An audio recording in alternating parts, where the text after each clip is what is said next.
Morning guys, welcome back for another YouTube video. This is going to be our daily cryptocurrency market update, and really this is going to be more news based than anything else. You know, we're in this kind of range bound environment that we laid out for you guys yesterday. Always been on the cards. You know, there's no kind of clear direction being drawn at the moment for the cryptocurrency market over the next couple of weeks.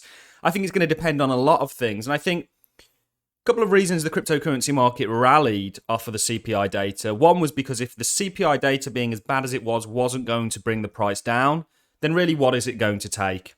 And also you'd have had traders behind that looking at the kind of range that we're in, trying to bid it up to the upside. The issue that we've got now is, have we made a swing failure and are we coming back down to the lower band of the range? We will be discussing that in this video, but really this is going to be more news focused and looking at the market as a whole. You know, you guys know that it's my belief that I think potentially it's going to be a tricky time for the cryptocurrency market over the next couple of months. And the reason being is because we've never had to face an environment like this. And, you know, it's going to be interesting from somebody who's been an observer of this space now for nearly 5 years. It's going to be really interesting for me to see just how we fare. You know, does Bitcoin hold up as well as it potentially should in an environment like this? You know, remember, Bitcoin is very political in the sense that it should not be associated or attached to any one government or any one event. You know, it's kind of exists on its own plane. It's apolitical in many respects. But we'll see what happens. You know, the reason Bitcoin really sold off, just like your risk asset class, is because markets are moved by liquidity. Right now, you've got pretty much an all-time low in regards to dollar liquidity. It's just the environment that we find ourselves in, and I believe that that gets worse as they continue with rate hikes. We had some remarks actually from one of the Federal Reserve chairs essentially saying, or not chairs, members essentially saying, look, it doesn't matter whether you do 75 or 1. Which doesn't make a great deal of sense to me. And this is what people don't understand. Even if we got 75 basis points, markets may take that as bullish.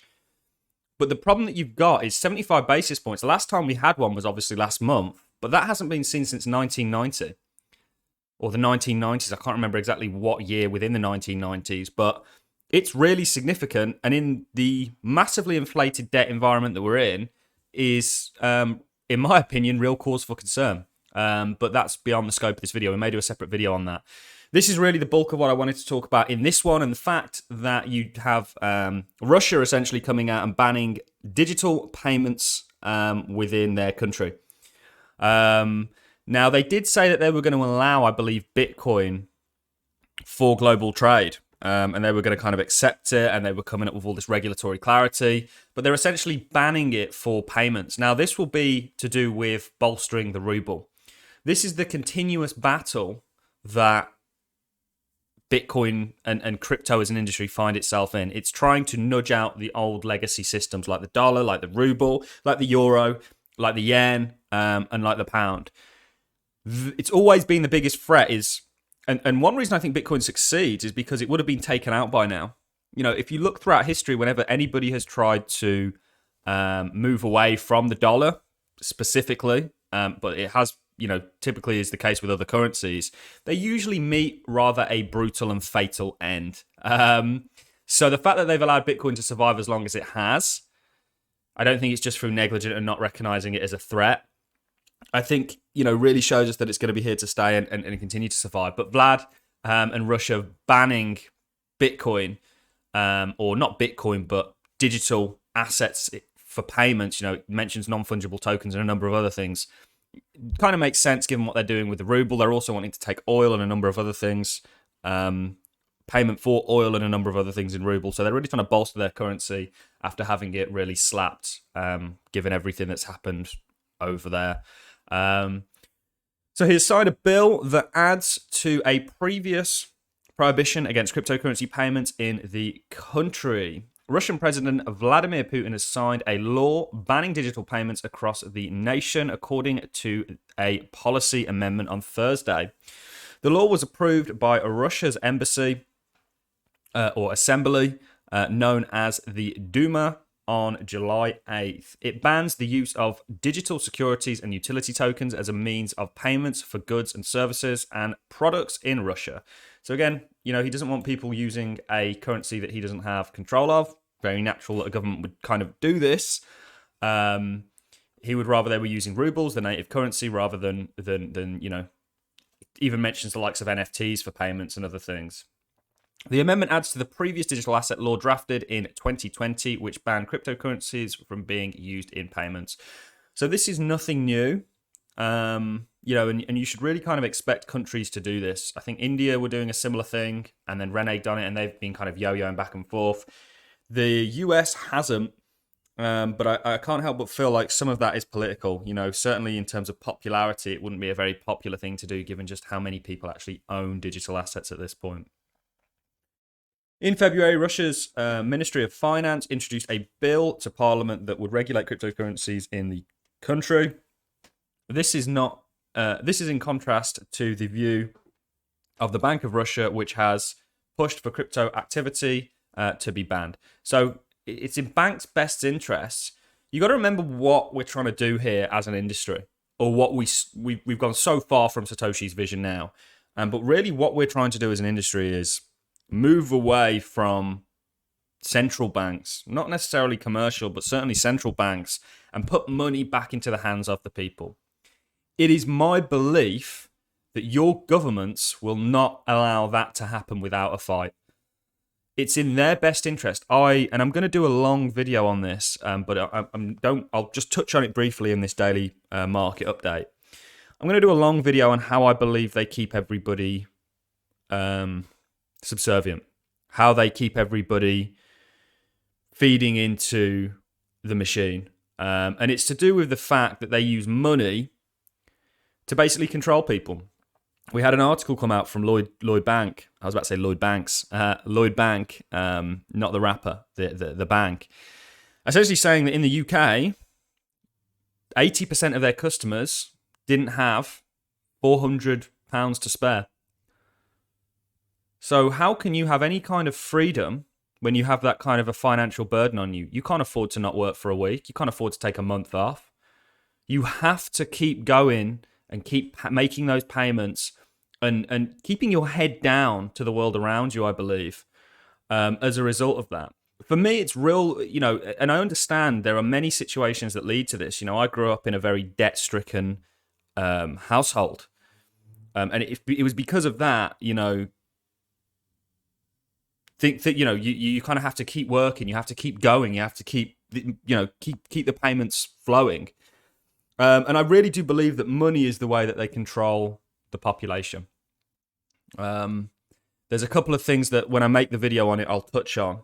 But for me, if you haven't got $400 or £400 in the case of the UK, and it will be very similar in the US. I think it's even better in the US in terms of, you know, it's not 80%. And remember, this was just from Lloyd Bank. You know, I think in America it's slightly better. I think it's like 40% don't have 500, but that's still 40% of the population that, you know, don't have any kind of emergency money. They have a car payment. What do they put it on their credit card? They have an issue with their car, or they can't afford something. It's just this real perpetual cycle of enslavement almost to the financial system. That is one reason that this channel exists, because I am a big believer. Investing has changed my life, and I think it can do the same for you guys. I really do believe that. That's really the main reason this channel exists. I've been saying that really from the start. So essentially, it goes on. This is in contrast to we read that bit. Russia has come under scrutiny this year for its alleged use of cryptocurrencies to evade sanctions following its invasion. So there was some of that. We would have seen, I believe, it in the volume. And you can see, the thing is with Bitcoin is it's a public ledger. So you'd have seen large amounts of Bitcoin moving to certain jurisdictions. I think Ukraine actually came out and banned Bitcoin and crypto as a use of payment as well. So this isn't a Russia-specific thing. It's also kind of old news, just like China banning it. What you've got to understand is the fight here is against the governments for crypto, and the control that they have over the citizens as a result of them using their currency. We'll wrap things up, and then I'll just jump into the range-bound environment that we're in.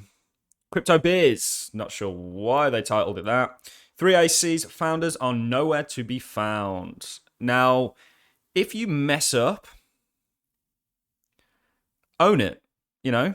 Daquan didn't go and hide anywhere, and he messed up on a colossal scale. He came out and actually showed face, and you've got to have some form of respect for that.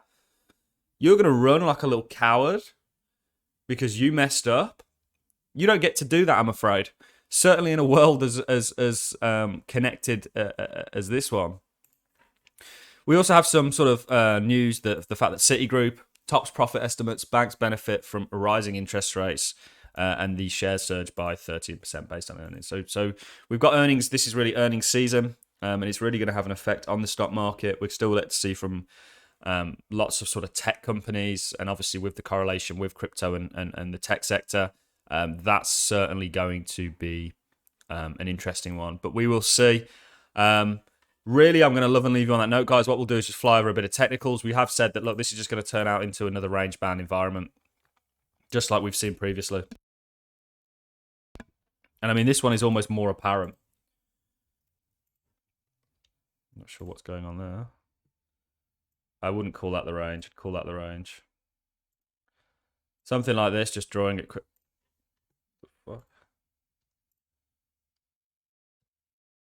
Interesting. Something like this is what you're now in. And you can see, not only do you have traders, I mean, this was you had a slam down here on the CPI. The fact that it didn't go down and put in a new low. Not sure what's going on here, guys. The fact that you didn't come down and put in a new low on that would have given people the confidence to go, well, if it's not going to go down here, what's it going to take? And they'd have bid it up. Issue you've got now is this going to be taken as a swing failure from the range? You know, you can see how you've had all these prior touches. You know, is this going to be taken as a swing failure? And does this mean you're coming back down here?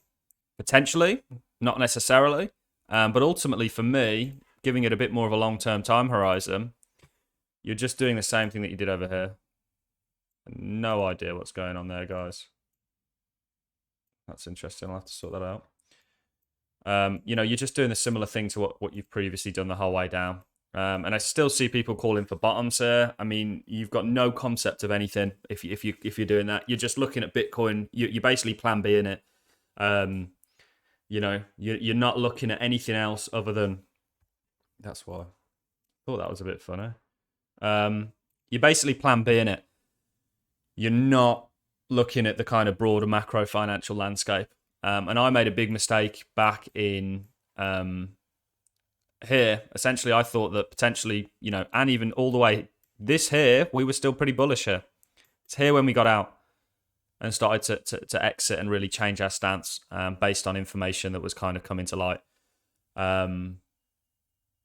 You know, if we'd only paid attention to the macro, it would have been very clear. If we'd only paid attention to certain indicators, it would have been even clearer. Certainly when you look at money flow coming in and out of these markets. It was very, very apparent that, you know, you had bearish divergences whilst making that high across the board on a number of different indicators. All I've got for you in this one, guys. Hopefully you've enjoyed it. Hopefully you enjoyed the little rant I gave about governments controlling the population through money. Maybe I'm wrong on that. I don't know. Just a thought. All I've got for you in this one. If you've enjoyed the content, like as always, appreciate it. So as a comment, and I'll catch you all in the next one. Thanks a lot for watching, guys.